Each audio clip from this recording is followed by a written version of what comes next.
luck, Charan. Hello everyone, I'm Toastmaster Charan, the moderator for the session. Integrity, respect, service, excellence. These are the four values that we Toastmasters live by in everything we do that is related to Toastmasters. Let us talk about the last value, excellence. Excellence when you are on the stage and when you are off the stage. When you're on the stage as a speaker or as an evaluator. But did I say off the stage? Yes, I did. One of the roles that requires you to be an epitome of excellence off the stage is that of a voting judge. You decide the winners. You change the game. Now, this session is going to help transform you become that personification of excellence. This session is going to familiarize you with judging parameters of an evaluation speech contest. I'd like to start off by thanking you people. If you're a newbie to judging, I'd like to thank you for taking the first step from your side in getting yourself acquainted with the basics of judging. But if you're a veteran to judging, I'd like to thank you for taking the 100th step in making yourself better understand the intricacies of judging. I truly believe that this session is going to be as useful to newbies as it is going to be for veterans. Because the person that is going to train you on judging now is one such personification of excellence. He is none other than our current PQD, the PQD of District 98, Distinguished Toastmaster Joy.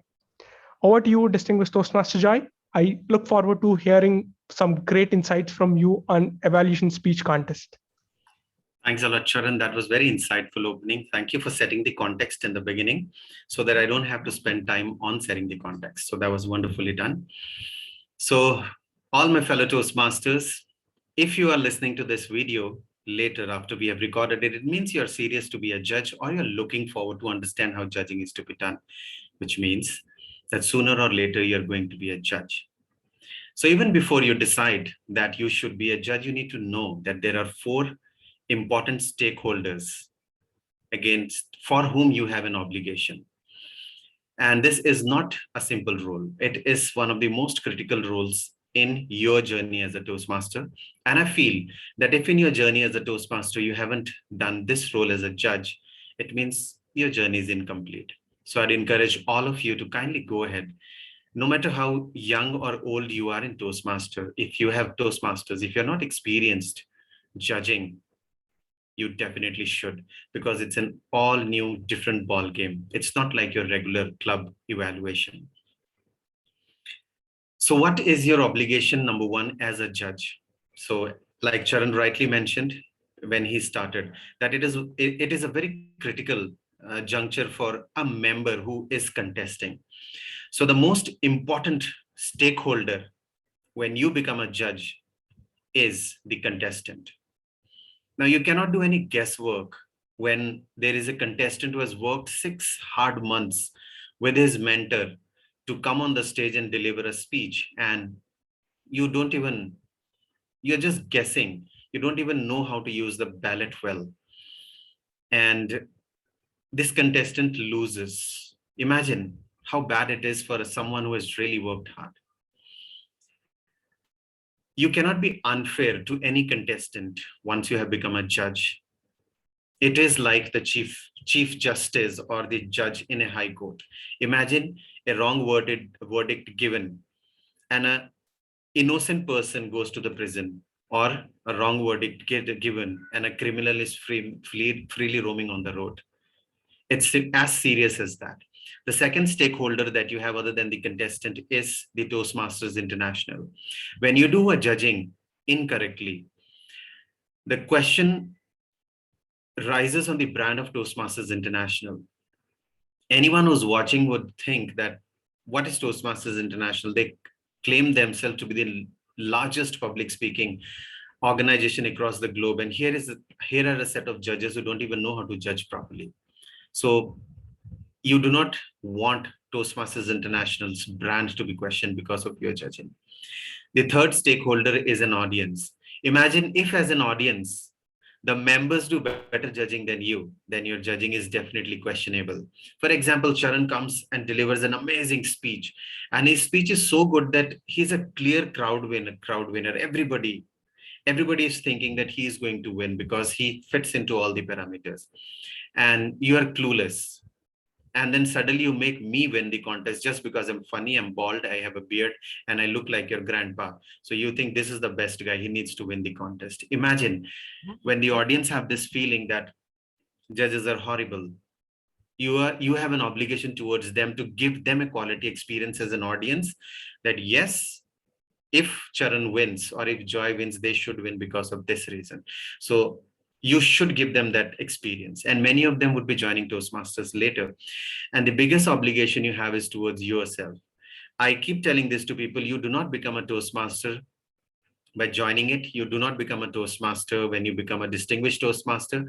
You become a Toastmaster when you start living the 4 values that we have. And what are the 4 values? You live by integrity, you live by respect, you live by the service and excellence. And if you want to imbibe these 4 values as a judge, you will really have to work hard. And one of the steps is watching the series of these videos that we are going to do. Now, to move ahead, what are some of the qualities of a good judge before I share the evaluation ballot with you? A good judge is always accurate. And to be accurate, you need to know what is there on the ballot. If you do not know what is there on the ballot, it is very difficult for you to be accurate in your judgment. And by accurate means sticking to whatever is given on the ballot. And when I show you the evaluation ballot, some of you will be very surprised. The next most important thing is you have to be fair. So you cannot be biased as a judge. You have to be trustworthy. It means you know what you're doing. You have to be knowledgeable. First, what evaluation is before becoming a judge in an evaluation contest. And the last and the most important, you have to be a good listener. If you're one of those people who keeps getting distracted, you turn off because your videos will be turned off, you turn off your video and you're looking at WhatsApp messages and you're just attending calls in the middle of the contest, you're not a fair judge. You're not even a good listener. I'll repeat these qualities once again so that you can remember. You have to be accurate. You have to be fair. You have to be trustworthy. It means the chief judge, if the chief judge does not invite you for the next contest, it means you did not do the good job, because the chief judge knows what verdict you gave at the end of the contest. The next is you have to be knowledgeable about the subject on the ballot and about the speech that is being delivered. And the last is you have to be a good listener. Now, there are some barriers which quickly come. That's the last point that I would like to take before I go to evaluation ballot. There are some barriers which always come. The first barrier which judges always have is they benchmark the first speaker all the time. So do not benchmark any speaker. If a speaker comes first, do not make him as the benchmark speaker. You have to evaluate every speaker individually. You will not compare Charan and Joy when they're giving speeches. Charan's speech is Charan's speech and Joy's speech is Joy's speech. You have to compare them with a ballot, not with each other. The second is always supporting the underdog. You see someone is really struggling, he's a newbie, and that's the reason you want to make sure that this guy needs to win the contest. That we call it supporting the underdog. That's not a good quality of a judge. The next is having a halo effect. Halo effect is you see an experienced speaker who has been already a district champion, who has won your division multiple times. You see, oh my God, this gentleman or this lady is mind-blowing. She should win the contest. You cannot do this as a judge. They might not have prepared this time, unlike the yesteryears or previous years. So just judge them on that day's performance. The next is known as second time around. You would have heard this speech sometime before last year. You will say, this guy has come again with the same speech again this time. No, we should give opportunity to someone new. As a judge, you cannot do this. The next is not the norm. If someone gives an evaluation or a speech or anything totally out of the norm, which no, you have never seen, or it is not a regular value in your district or in your club, you cannot mark them down. They might be doing something very, very creative. If that creativity is alignment with the ballot that you have in front of you, support it. But if it totally does not go ahead with the ballot, then in that case, you will have to think about it. The last is personal prejudice. Some of us will think this is a very senior person. He needs to be winning. He's a very fresh Toastmaster. He's a girl. He's a boy. He's from my community. I'm Charan Singh. He's Karan Singh. So he should win. Nothing of that sort should happen when you're evaluating. So you cannot be biased. Let's quickly see what the ballot in Toastmasters says. So I'll quickly show you the evaluator's ballot. Now, the evaluation, when you're becoming an evaluation judge, which is coming up in a few days, there are few key parameters that you see on this. And if you would have noticed already on this particular ballot, there is nothing known as delivery. I'll address that later. The first point that you see over here has 40 marks. And if you look at the top of the ballot, there are 4 important things given: excellent, very good, good, and fair. So these are some benchmarkings Toastmasters International has given. If you're confused or you're judging it for the very first time, use these as a benchmark. But if you're an experienced judge, you can just ignore them and avoid them and move on.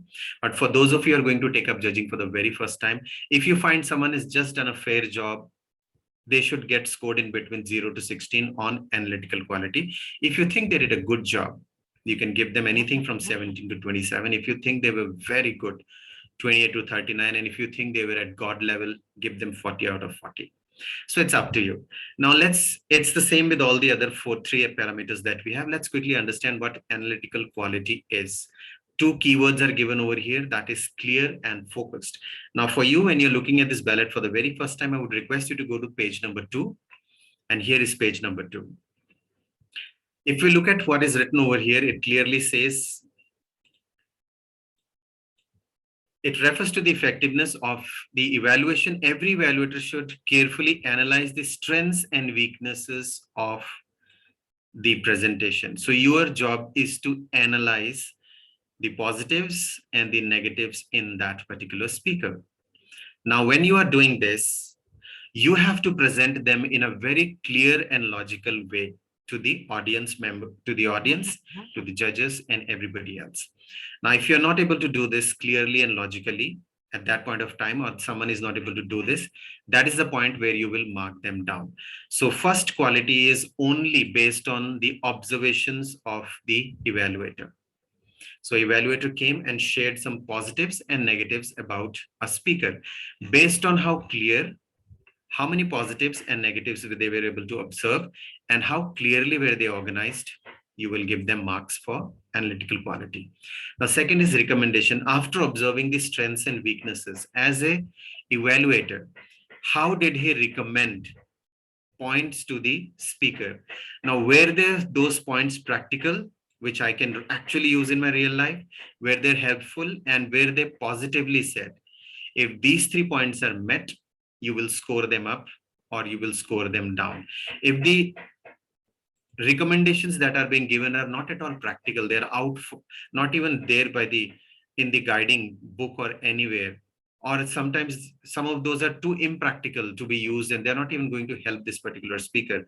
And sometimes it will be very negatively said, not even in a positive way. Charan, that was a horrible speech. No, that was not at all positive. If this evaluator is not able to meet these 3, if he is not able to give clear, crisp recommendation of how to be a better speaker for my next presentation, in that case, I will mark the evaluator down. So if the evaluator has done an excellent job, very good job, anything from 22 to 29 is a good score. If he has done a fair job, 0 to 12, and if he's done a good job, 3 to 21. Now, if you notice, the third point is known as technique. What is technique? Technique is how did you deliver your overall evaluation? And by technique, we simply means were you sensitive to the person who was listening to you? Did you inspire the speaker to come back again and deliver the next speech? Did you encourage the speaker with his future efforts? Is nothing but your technique. So how sensitive you were, or some of the evaluators are too soft. They will like put everything with too much of sugar coating. Now that's not a good evaluation. Over of either too good or too hard is bad. If they're able to give them a clear, crisp feedback in the middle as an evaluator, now that's an amazing technique to follow. Now, the most important thing that you would notice as a judge is summation. This point comes only on evaluation and nowhere else. If an evaluator does not summarize, give them 0, no marks on this. And that exactly is the ballot of evaluation speech contest. I'll quickly sum it up for you. The first is, did the evaluator pick out good positives and negatives from the speech? If they did that, score them accordingly. Did they give helpful recommendations based on their observations? Give them good marks. If it was not based on the observation, if it was vague, you can score them down. What was the technique? Were they sensitive? Did they inspire? Did they motivate the speaker to come back again and speak the next time? Were they too sugar-coated or too blunt? Did they conclude in the end? Now, one important point to notice, if in the conclusion, any speaker comes and adds new points, which has not been covered over here at, do not mark them anything additional, because that is not how conclusions are done. Summary means a quick recap of whatever has happened on the top, and that exactly is the speech evaluation ballot.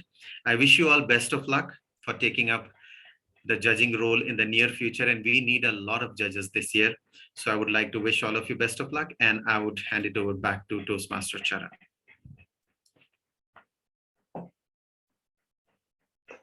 Thank you so much, distinguished Toastmaster Jai.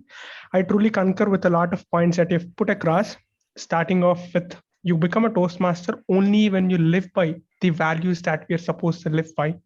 And then I really like the analogy that you drew between how a Chief Justice of a Supreme Court is similar to you being a voting judge in a club level contest, in an area level contest, or no matter which contest it is. I truly concur with those points of yours.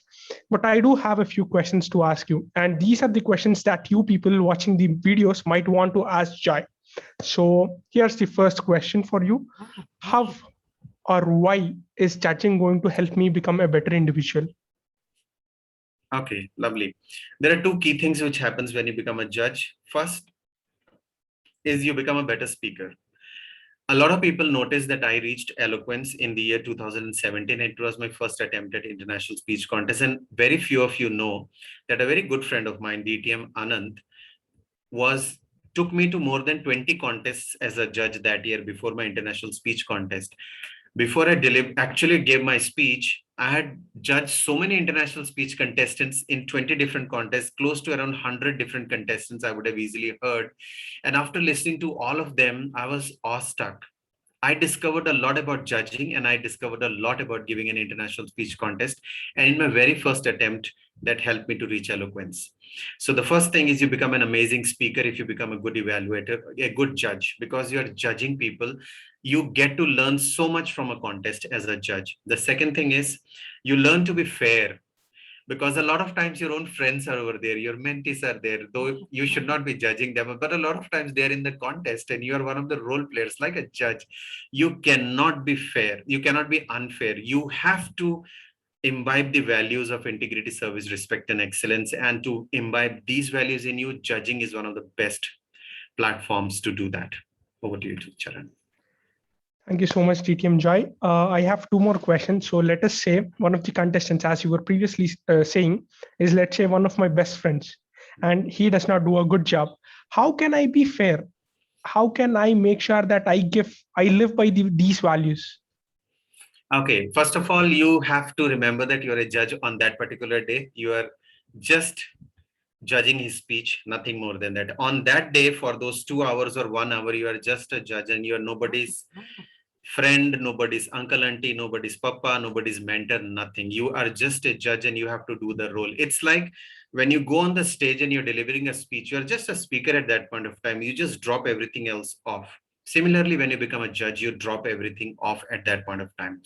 I usually put my flight in phone in flight mode during judging. Nobody calls me and I do not like to get disturbed, because as a CJ, I observed few judges pulling out their phones and I disqualified every such ballot as a chief judge. In one of the contests, I almost had a dearth of judges. I disqualified 3 judges because 2 of them were chatting and one of them pulled out his phone, and it was highly disappointing. As a judge, you have to be only focused on this contest. Those 2 hours are those contestants' time. You will forget everything else at that point of time, Charan.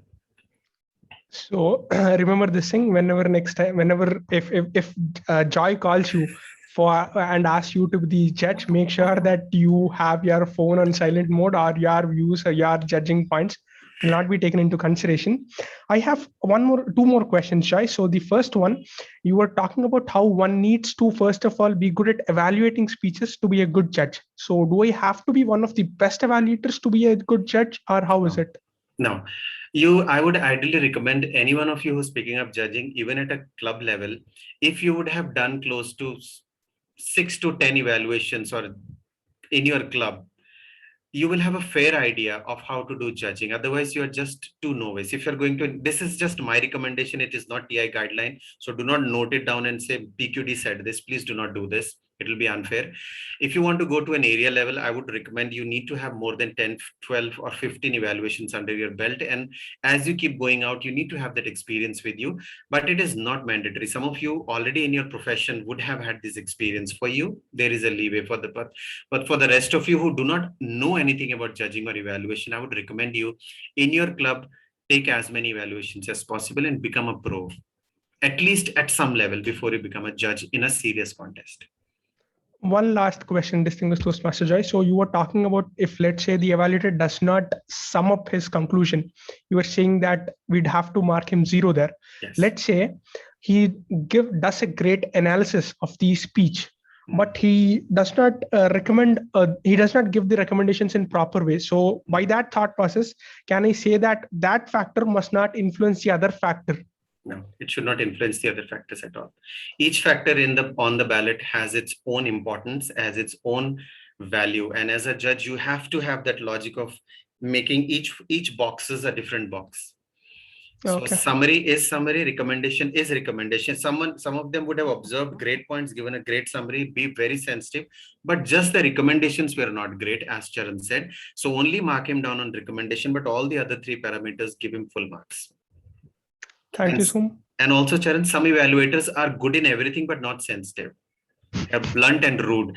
Just because the evaluator is blunt, you cannot mark him down at everything. He will only be marked in the 3rd segment, not in the 4th, 2nd, and the 1st one. Only in that one segment. Do not become, Charan is so blunt and rude. Bad evaluator, 0. Don't do that with that poor guy.